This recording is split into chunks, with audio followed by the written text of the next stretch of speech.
Hello, thank you for buying your caravan from NG Caravans. This is just a short instructional video on how to use the appliances on your Sterling Europa.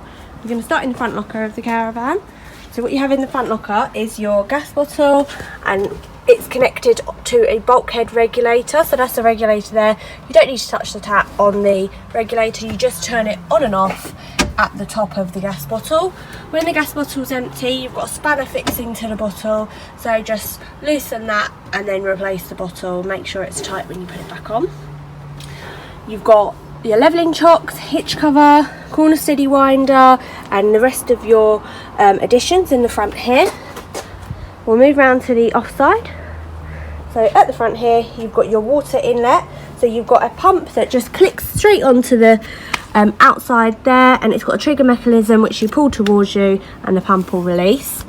You've got the flue for the water heater here, so when you're using the water heater on gas, you just make sure you take that off. If you don't take that off, it will not work, it will cut off. And we've got the battery box next, so you've got your big 100 amp hour battery there with quick release clamps. You've got the mains inlet. You've got an external aerial point, and then also the isolation switch for the mover.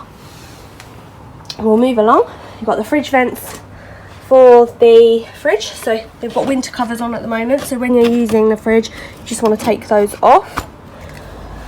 Got the outlets there, so they're the outlets for the waste. So you've got the kitchen sink waste, the washroom sink waste, and the shower come out of those. You've got waste hose and a wire piece to join them together to go into your waste master.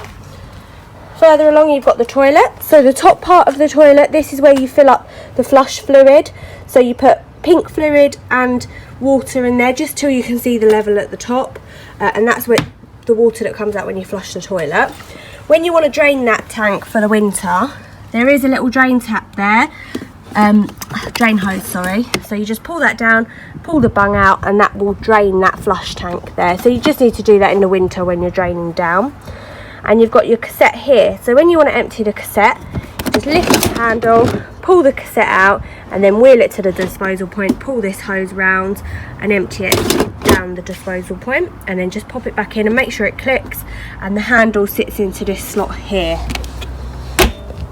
We'll move round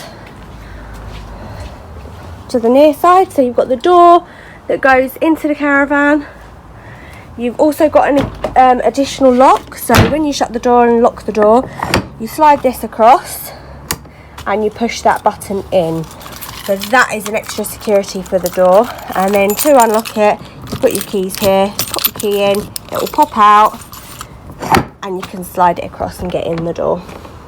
You've also got an external mains point, and further along an external barbecue point, so you can just plug straight into the side there and use an external barbecue point. We'll just go on to the inside around now. So we're going to start in this offside front bed box. We're going to start right at the front. This is your water heater in the corner.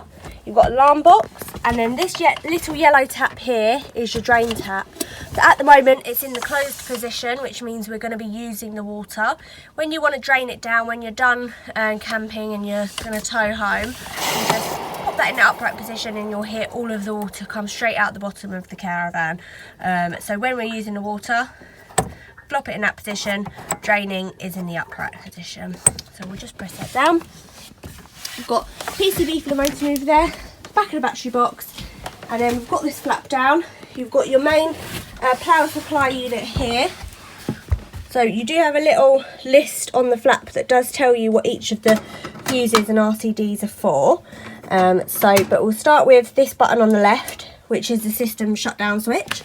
So when it's in the up position and off, everything is off in the caravan. Nothing will work. Just the alarm, there's no drain on the battery. So we'll power up and you'll hear the control panel beep. And then we've got these buttons and indicator lights on the right. So we've got this one here is a light that will tell you if you've got reverse polarity when you plug in. and then you've got the charger, isolator, space heater and water heater. So when you're going to be using the water heater on electric, you just pop that in. So you don't want to turn that on until you've bled the water through. So on mains electric, you just pop that on and that is your water heating on. Space heater on there, and then charger on mains. So you can leave those on. I'll just make sure you don't pop the water heater one on until you've actually bled the water through. Okay, so once everything's on under there and your drain tap's closed, you can start turning things on. So we'll go above the door to the main control panel. So we'll power up. So that will put the lights on and you can start using the sockets. And then we've got water pump. So once you close your drain tap, pop the water pump on and you'll hear it running, and you can start bleeding the water through the taps. We've got no water connected at the moment, but what you do is just pop your barrel on the outside, pop the pump in, and then bleed through hot to cold so you get consistent. It will splutter a bit at the start, but it will come through constant eventually. And then we've got select battery, so that will just tell you the voltage of your leisure battery or your car battery when you're connected. And then view levels does the same thing, it tells you the voltage of your battery. We've got the controls for the heating here. So the top one is the water heating on gas. So to turn the water heater on electric is the button on the PSU there.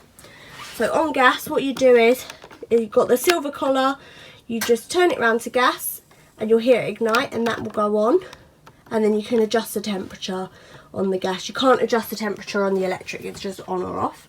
And then underneath you've got selecting the power for the heating. So if you're using it on gas, you don't need to worry about this. This is for mains electric for the heating.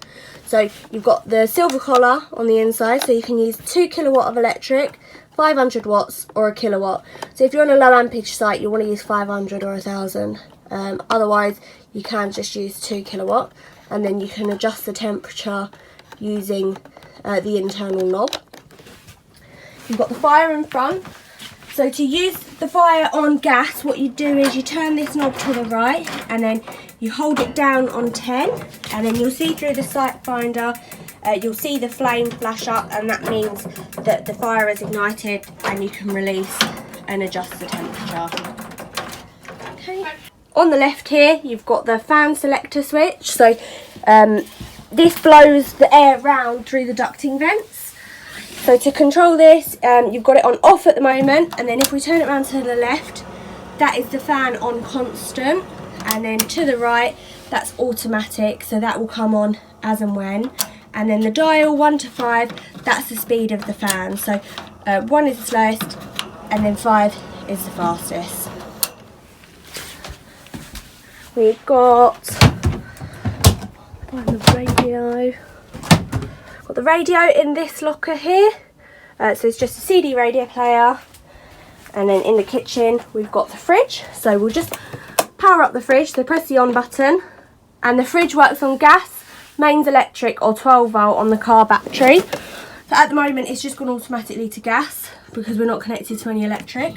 So what we'll do is we'll just flick between gas, electric and 12 volt. So to change between, press this button on the left, just hold it down. So you go between 12 volt, gas or mains electric.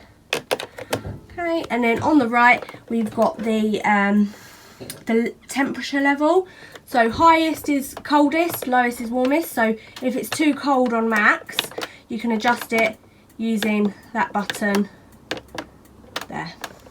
That's everything on the fridge. The cooker, we've got 1 electric ring and 3 gas. And then you've got the electric ignition there on the right, and that will do the grill and the oven as well. So just make sure that the hob lid's back all the way, you don't put anything behind it, because if it is slightly forward like this, it will cut out and it won't ignite. What else we've got? We've got the solar panel controller there, so you don't need to do anything with that. That just works on its own. You've got your microwave, you've got the cupboard to the right of the kitchen, and that's got your freestanding table.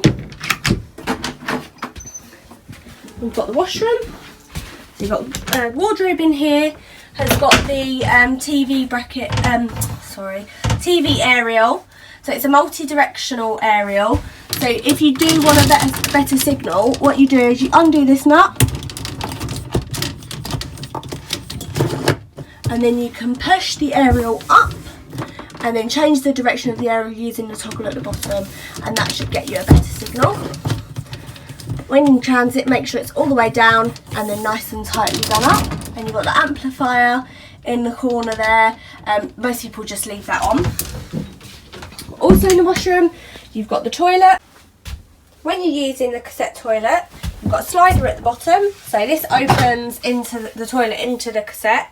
So open that, use the toilet, and then use the flush at the top. So it's an electric flush. The water will come out of the flush. Let everything drain through into the cassette, and then you can close the slider for the cassette back up. When emptying the cassette, you want to make sure that slider's closed, and there will be a light that comes up here when the cassette is full.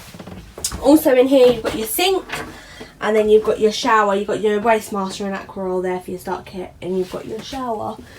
I think that's all the basics in here. If I have missed anything, please give us a shout, give us a call, and we're happy to run through anything on the phone.